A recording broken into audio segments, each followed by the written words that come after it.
Hello again, welcome back. I've been away doing a rally.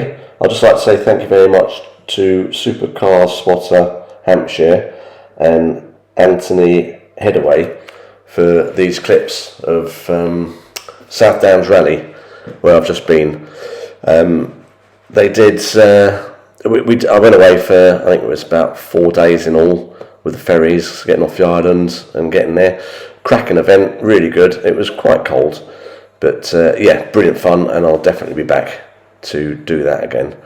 But now I'm back into the garage. Managed to get the car on upright, and it wasn't as bad as I thought it would be.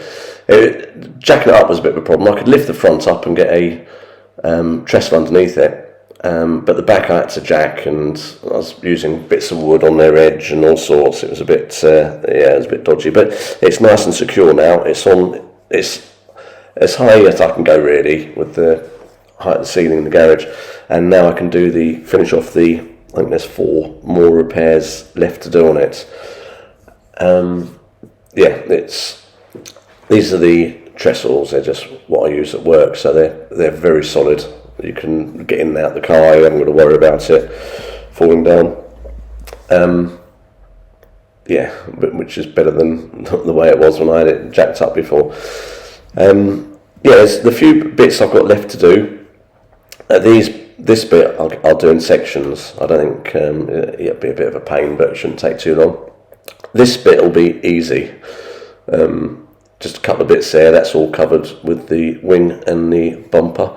That bit's just cut out and plate over, so that'll be pretty straightforward. And this bit is a bit more technical because there's a few curves, and you can see that when the doors open, so I've got to do a decent job there. But all in all, ready to get those few bits done, and I can start with the roll cage. Thank you very much for watching. Sorry it's a short one. Be back on again soon. See you later.